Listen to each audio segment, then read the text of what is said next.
watching Sunday Morning Matters on KC24, your local election headquarters. I saw these kids crying. I saw these kids who wouldn't go to the bathroom because they were afraid. The teachers union, teachers and many parents demanding Raisin City Superintendent Juan Sandoval resign after orchestrating a surprise active shooter drill. And that's where we bring in our panel for the week and take roll call. News director and managing editor GV Wire, Bill McEwen, former Fresno Unified School Board trustee Brooke Ashton, and marketing and communications director, and also ran for a seat on Fresno Unified School District Board, Nazreen Johnson. Welcome one and all. This has been a hot burning issue around all campuses across Fresno County, and really it's gone across the country. This story went national. And Brooke, I want to begin with you as a former board member here. If a superintendent authorized an active school shooting drill at one of Fresno's schools and nobody knew about it, what would be the fallout? Well, that's a loaded question. I mean, we all know what the fallout's going to be, especially depending upon the board. But the real, I think the real thing that we've got to look at is the history of the superintendent of Raisin City. I mean, if you go back to like 2006 or 2008, I think Bill did the article, or one of his people did, where he wouldn't let go of the dais. He was standing in front. They told him to stop, and they had to bring a cop in, and they tased him, and there was a lawsuit. I mean, so, you know, the cleaning up of Parlier before he left Parlier. So there's a history there of behavior. And, you know, I can tell you, when I was board president, that probably wouldn't have gone over so well.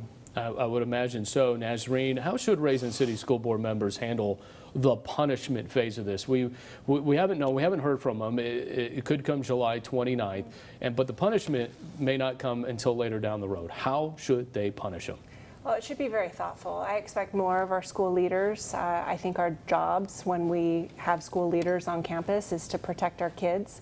It's one thing to make sure our kids and our staff are prepared for an incident. It's another to have kids and staff traumatized because of a drill.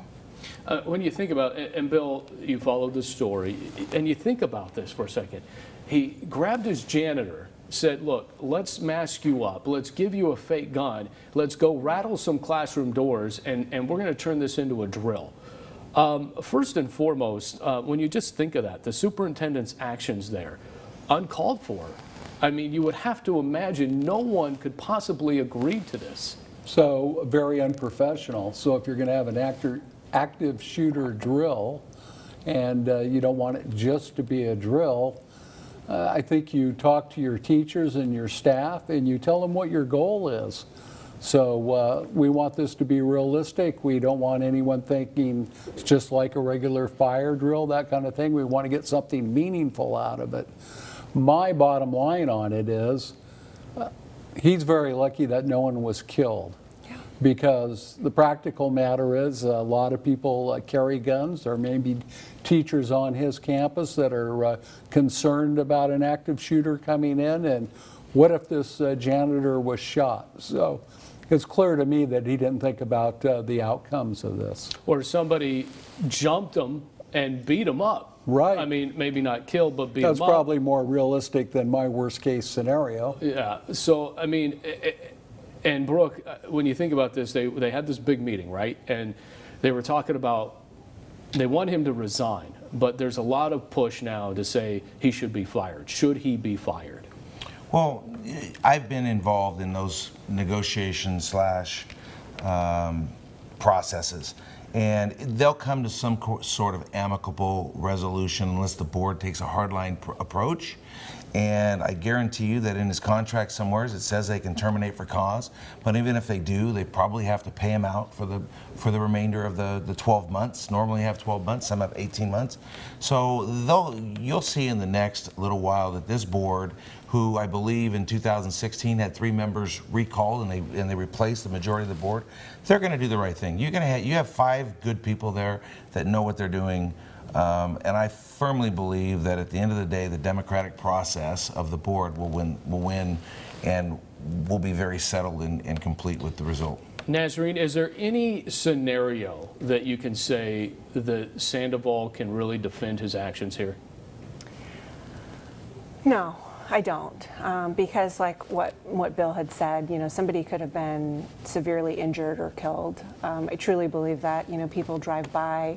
I doubt if anyone was not informed, the police department was informed. You happen to catch, you know, a glimpse of somebody running down a hallway with what appears to be a rifle. I think that would be concerning for many people.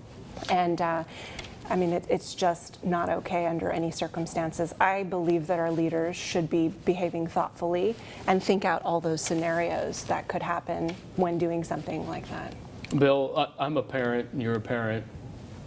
I have a 6-year-old that is about ready to go into the 1st grade. If this was my child's school and something like this happened, I would have to jump out of my little anchor suit and I would be an outraged parent, I think. I would think about legal action. Is that a course of action that some parents may take here because their kids may be having nightmares at this point? So certainly in today's reality, that's going to happen. I think you can expect that. What do you guys think? Overall, should he be fired? Bill, I'll start with you. He should leave. He should leave. So he should gracefully resign. And no, the district has to make a decision about, this is not a rich school district, so they have to make a decision that results in him not being superintendent anymore, and it costs the district the least amount of money. Brooke, should he be fired? You know, that's for 5 members of the board to figure out and come to the conclusion, because there's always his side, their side, and then somewhere in the middle is the truth. Nazarene, real quick, I got 2 seconds. Should he be fired? There should be severe action for sure. Severe action. Yeah. All right, stick around. We got a lot more to talk about. Up next.